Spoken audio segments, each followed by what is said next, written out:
How to archive posts on Facebook. If you want to clean up your Facebook profile without permanently deleting old posts, archiving is a great option. To archive a post using the Facebook mobile app, start by going to your profile and scrolling to the post you want to hide.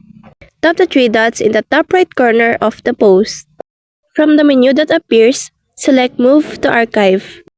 This immediately removes the post from your public profile but keeps it stored privately where only you can access it. To view or manage your archive posts later, go back to your profile. Tap the three dots next to Edit Profile, then select Archive.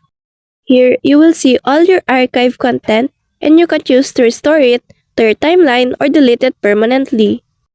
This is perfect for hiding content temporarily or keeping memories for yourself without sharing them with your audience. And that's all for this video. I hope this helps. Thank you.